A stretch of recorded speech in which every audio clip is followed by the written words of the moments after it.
The Celtics Talk podcast is presented by 24autogroup.com, 11 locations across New England.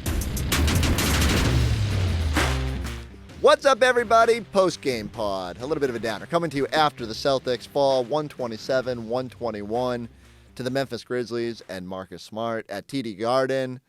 Here's what we got coming up. We're going to break down a bit of a jagged little game. Celtics giving themselves a chance to steal it late, but ultimately falling short. You'll hear from Kristaps Porzingis, from Payton Pritchard, from Jaylen Brown. But most importantly, even though Marcus Smart didn't have a very good game, I think it was 1 of 11? Yes, 1 of 11, 3 points in his return to Boston. Abby Chang got a chance to catch up with him on this morning at Grizzlies shoot-around. I believe they were over at my old stomping grounds at Northeastern. I could see the red and black in the background. Abby, if you're watching the video version, looked like she planned her clothes appropriately for a Northeastern visit. And Marcus talks about some really interesting stuff about watching from afar as the Celtics win an NBA title and what that was like, and talking about texting Jaylen Brown after they won the Eastern Conference and telling him to go finish it off. And look, it's got to be kind of crazy for Marcus to be part of this core for so long and then not to be there as the team finally gets to the finish line. But Marcus gets a little bit, I don't want to say revenge, but breaks the Grizzlies' long losing streak in Boston, helps them beat the Celtics for the first time in the Jason Tatum era. And the story of this game is the Grizzlies just kind of got, I don't want to say creative, because we've seen teams like the Warriors challenge Jaylen Brown to beat them. Tonight it felt like the Grizzlies were essentially saying, if we're going to lose, Jrue Holiday's got to make a bunch of shots. And just was not able to make them pay. Jrue got up 17 first-half shots, finishes 8 of 26, 4 of 17 beyond the three-point arc. Has 23 points, but a minus 12 overall. None of the starters were very good in that category. And just couldn't get it to go. I was talking on our post-game show about the numbers. It's a little bit jarring. Jrue finished, I think, 3 of 10 on corner three-pointers tonight, which in a vacuum, not awful, slightly below league average, 10, probably closer to 6 or 7% below league average. But the jarring part is, so last year, Jrue was 60.4% on all corner threes, including 62.5% in the right corner.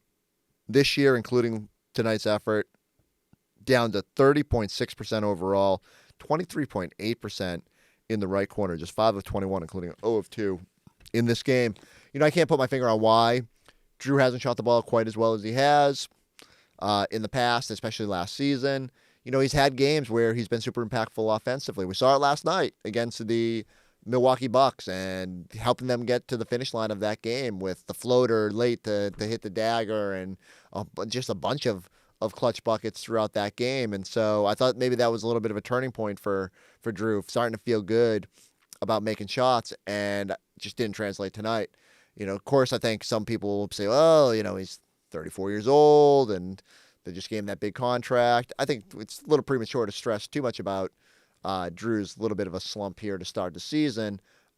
Typically, he has been able to find the right balance of giving you a little bit of an offensive boost when you need it, but making the focus on defense. And for whatever reason, just couldn't get it going tonight offensively. I do love that, and you'll hear this from every single player in our podcast, encouraging Jrue to shoot, not wanting him to get discouraged because those shots wouldn't fall tonight. Celtics mantra has always been, it doesn't matter how many threes or who's taking them, as long as they're the right shots. One of the complications tonight was no Al Horford on the second night of a back-to-back, and Sam Hauser departs early. So 2 of your better corner guys taken off the court and sort of forced Jrue even more as the Grizzlies made it a concerted effort to take away Jason Tatum, Jaylen Brown, and even Derek White. Really put the onus on Jrue Holiday to carry them, and just couldn't do it tonight. And I think if the next team that tries to challenge the Celtics in this way might not be as fortunate, and the Celtics might have more options in that instance. Didn't love the way the Celtics played overall, a little bit sloppy. Both teams committed a bunch of turnovers. Never felt like anybody really got going. And at one point in the first half, I was like, maybe just put these guys in bubble wrap, because Kristaps Porzingis looked like he turned an ankle a little bit on the left ankle, no less, the one that had the surgery in the second quarter and limped off right before halftime. Sigh of relief as he's back out on the court to start the second half, and actually had a pretty good second half, gave the team a chance to rally. Derek White banged like his knee against Morant at one point in transition and looked like he went down pretty hard. So it was almost like, get these guys off the court. It's been a long stretch here, a little bit of a break coming up. It just didn't feel like a night the Celtics had the right energy, the right focus, and certainly not the right offensive approach, even as they score 121 points. Again, Marcus Smart, not great. It was nice to see him get the ovation when he checked in pretty early there in the first quarter. A couple times he went up against JT, actually defended Tatum pretty good, maybe the third quarter, and kind of flipped the script and went down the other side, and Tatum forced him into a miss. But that was about it. Like, Smart didn't play a huge role in this game. Kind of the same story. He just couldn't get it going. I did see one of my buddies texted me and said Celtics shot 18 of 60 on three-pointers tonight. What an ode to Marcus Smart. And while, as one of the guys who's relentlessly defended Marcus, I, couldn't help but be like, well, come on, that's unfair. I also laughed a little bit because it's true Marcus had some pretty rough shooting nights here in Boston. Still love and trust and appreciate everything he did here. But I thought that was a pretty good line about, about how the Celtics shot tonight. Ironically, one of our things we had talked about coming into this game, the Celtics had been 6-0 when shooting below 33.3% on three-pointers this year. They had found ways on the nights that the shot wasn't falling to manufacture offense. How ironic, right after we got done talking about that and highlighting it, the Celtics lose their first game of that instance this year. Now, mind you, they were 8-12 last year in those games. They're now 6-1 this year. Still reason to be optimistic. Celtics didn't lead in this game until 10:32 to go in the fourth quarter. Payton Pritchard 3 had them up 97-94. Celtics led, I think, by as much as 4 in that stretch. And then just late, they couldn't get a stop defensively, couldn't get shots to consistently go. And yeah, the Grizzlies just had a little bit more in the tank at the finish line. Morant had one crazy dunk in this game where, and ironically, same deal, like a couple days ago, he said, I'm not going to dunk anymore. I want to promote my own safety. And he cut baseline, almost like the Jordan up and under, and somehow still reached back and threw down a dunk. So, tip cap to the Grizzlies.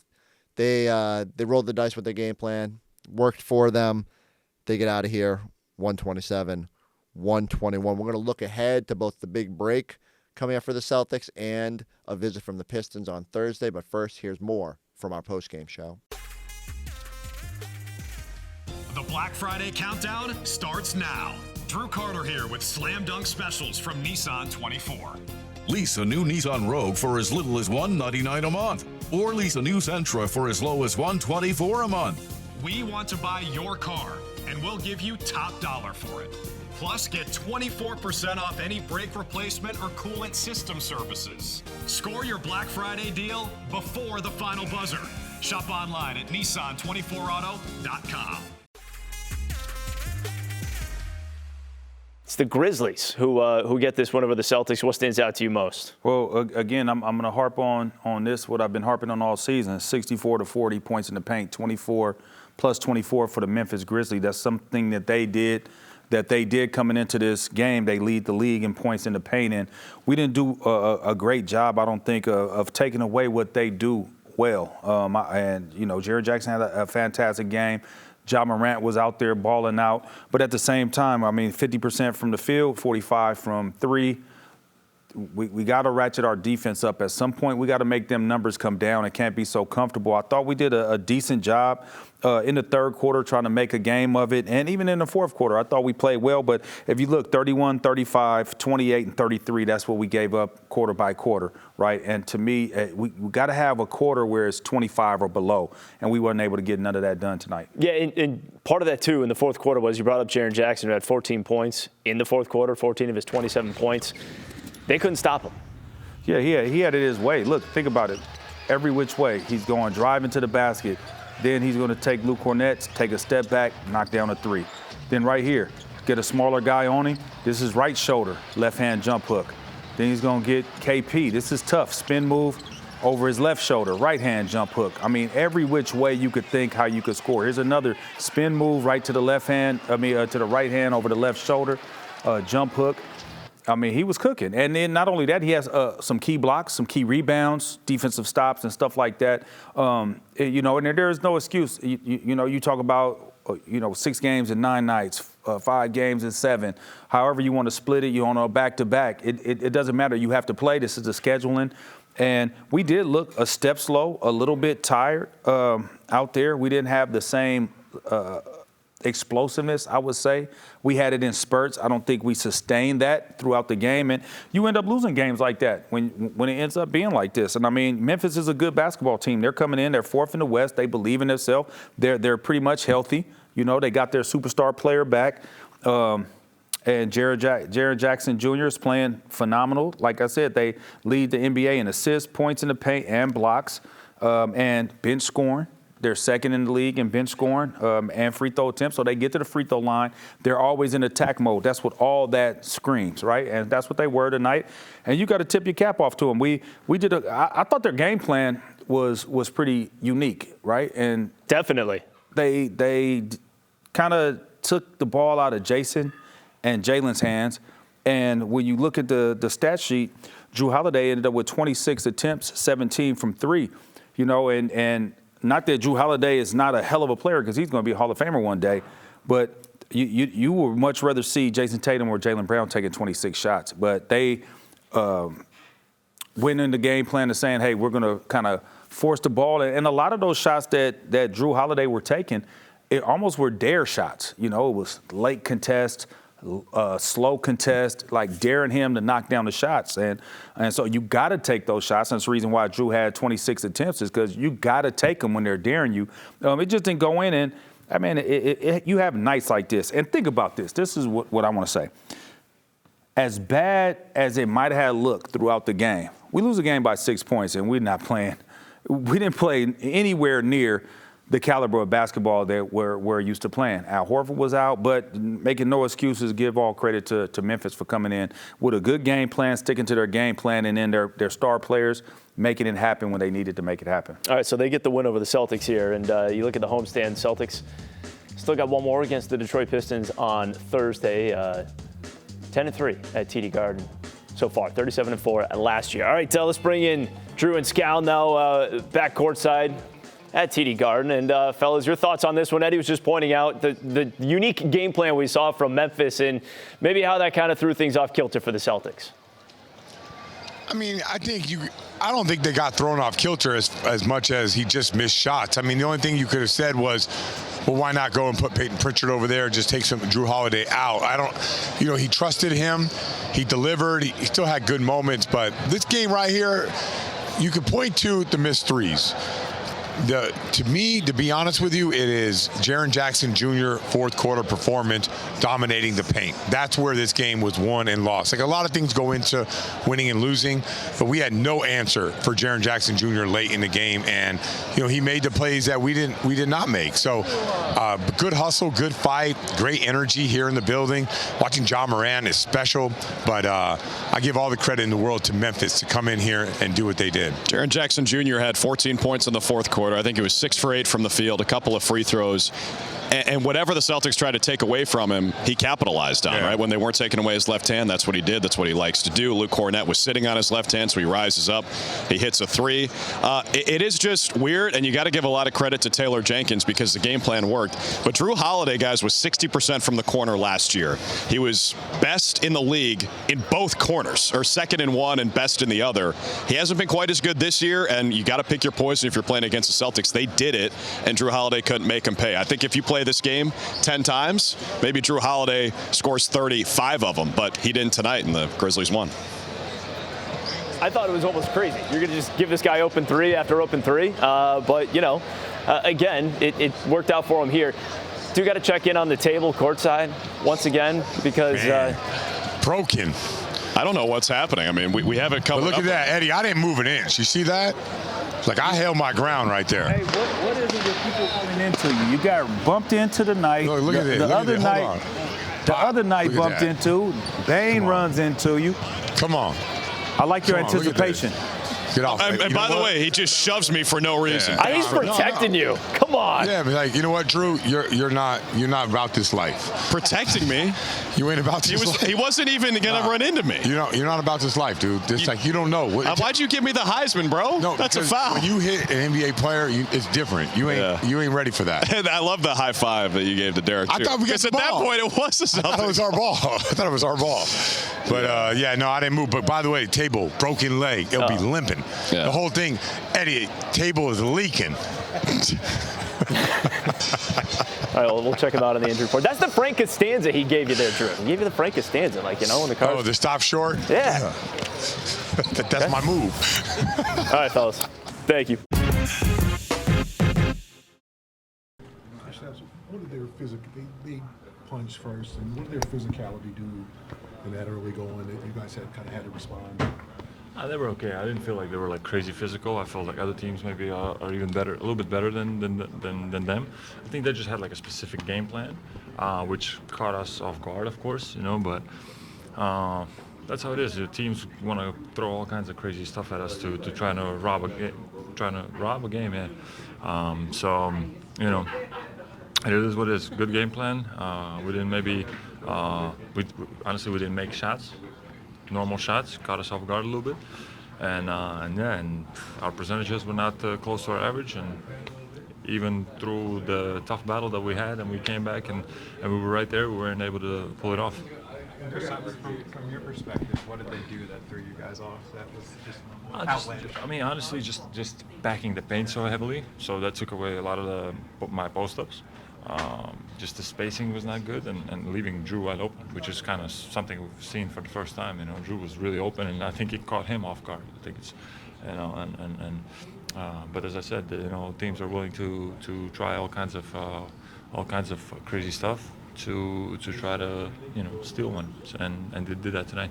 When they are leaving Jrue open, what do you kind of say to him? What are you guys saying amongst yourselves? Yeah, I think he also he's such a chill and such a selfless guy that he was almost uncomfortable that he's so wide open. He has to shoot it every time, But obviously he knew it. He's a very experienced player, but still, I think it kind of caught him off guard a bit. And we're telling him just let it fly, and we'll live with the result, And tonight he just didn't have a good shooting night, which can happen. And I didn't have a good shooting night. I don't know who else didn't, but just as a team we just didn't shoot the ball well. And if we shot the ball a little bit better, completely different result in my opinion. Six game in 9 nights. It was it seemed like you guys had heavy legs, maybe a little tired, ran out of gas. Is this just trying to find pockets in the game where okay, this is where we're going to make our run? Is it that type of game? Or? I don't know. Us as players, I think that's the last thing we want to start thinking about. I'm tired. I got heavy. This is we have to fight through that as much as we can, and not let that creep up, infiltrate our mental, Once that happens, then it's okay. Can't let that happen. And I don't think guys were like that. We're fighting. I didn't play yesterday, but they had a tough game against Milwaukee and got the win yesterday. Of course, today was going to be a tough night, especially with them. I don't think they played yesterday, right? They were fresh today, coming in with a interesting game plan, and as I said, everybody wants to steal one from us, and hats off to them. They did. How's your ankle?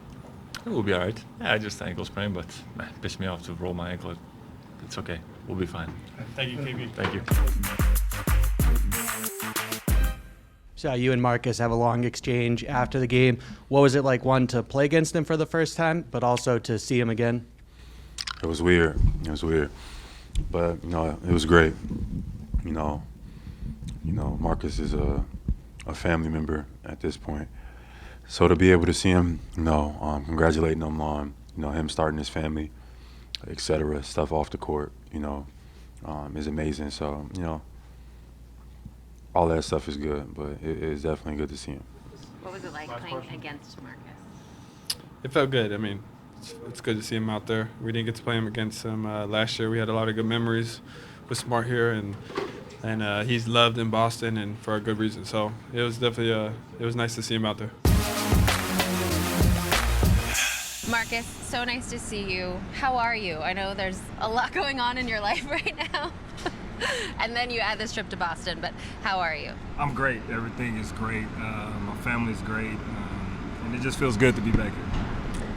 What is it like coming back here now? I'm not going to lie, it's a little weird. You know, seeing everybody, you know, familiar faces, everybody, you know, just saying what's up.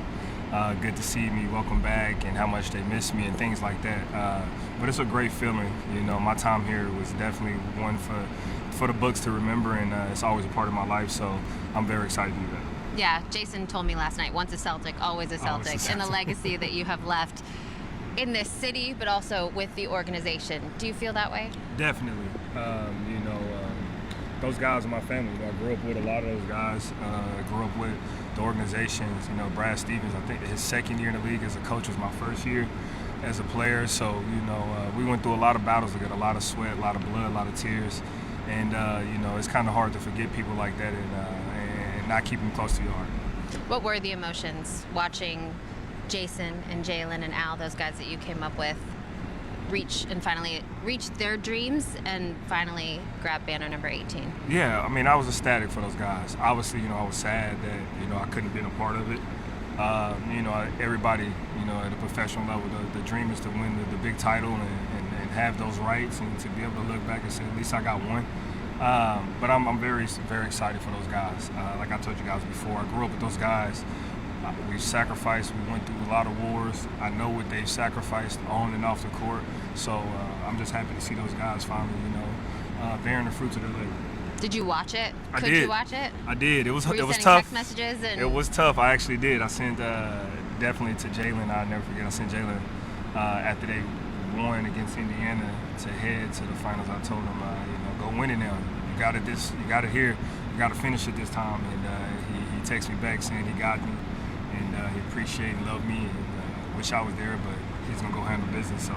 But it was definitely hard to watch, but at the same time, it was definitely fun to watch and excited to see my brothers, you know, accomplish their goals. What have you seen from Jason and Jaylen stepping up into not only that leadership role, but also on the floor and kind of taking some of the lessons that you've taught them and really running with it? Yeah, I mean, you know, just the maturity of those guys. You know, they came in the league and they were handed the spoon very early. And, you know, it hasn't been an easy road for them, but they continue just to show their maturity, to show their growth, and show who they are. And you can see it on the court. You know, things are starting to slow down for those guys even more. And, you know, they're starting to pick it up on the defensive end a little bit. So I take credit for that on that. Absolutely. What have you taken from that experience into this now with Memphis and understanding the sacrifices that go into playing winning basketball? Just what I've been doing my whole career, you know, I just winning, and that's it. Mm-hmm. And, you know, I come to Memphis to a different organization, a different field, environment, and, you know, being in Boston, I've started for the majority of my career, and now I'm coming off the bench here.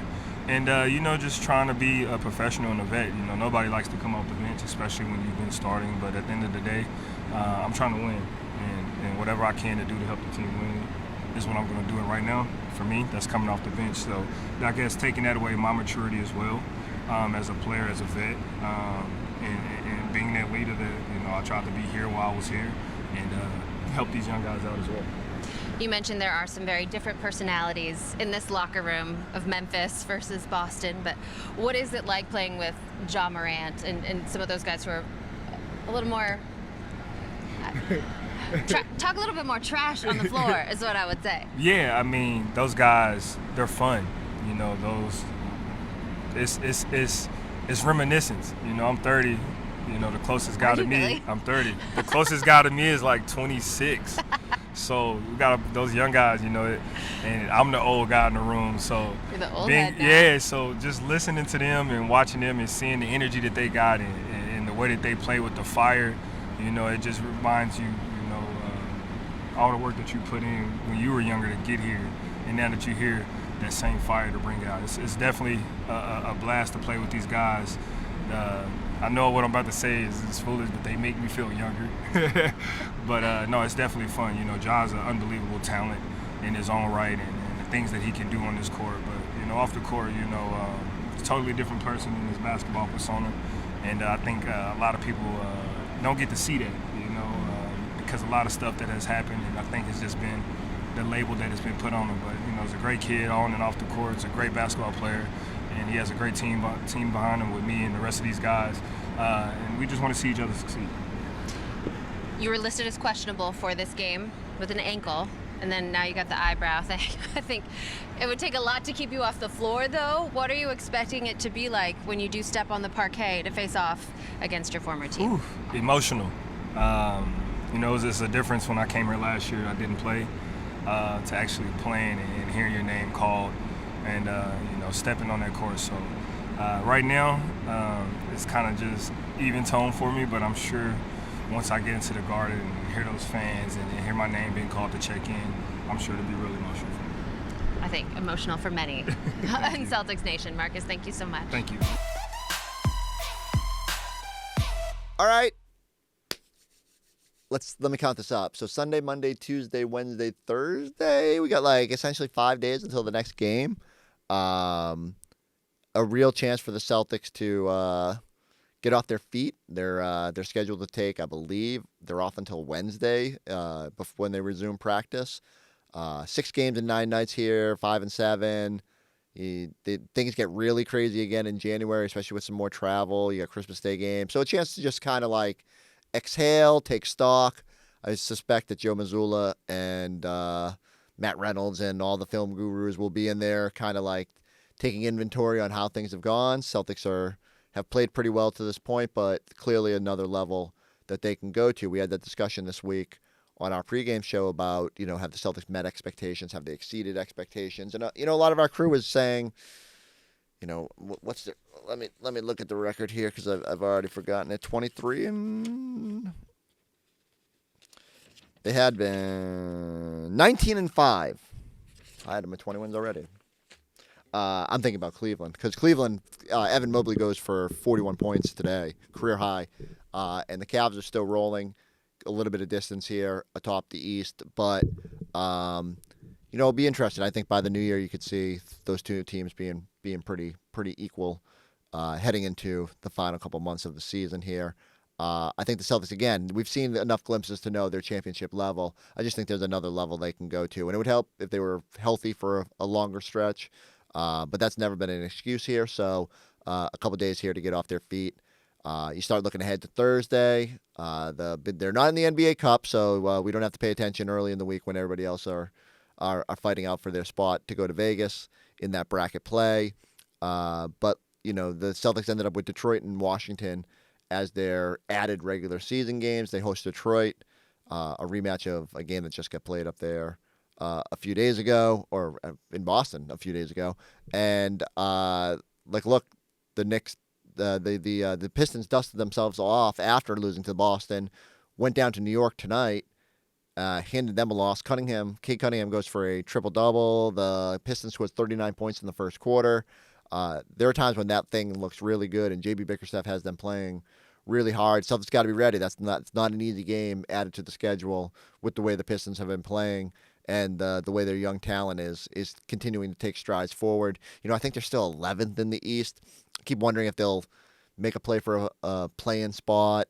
I think they're trending in the right direction. It usually helps a young team to get that little taste of the playoffs, or even if it's just a play-in, to know they're building towards something. But that team, you know, with the right veteran pieces, you know, even beyond Tobias Harris, if they find the right mix to put around these guys, could be fun. And let's face it, it was just a couple days ago where Jaylen Brown was throat slashing Isaiah Stewart, and Luke was doing the gobbling up his meal after the offensive putback over beef stew. So could be a fun little Thursday night for those with short memories.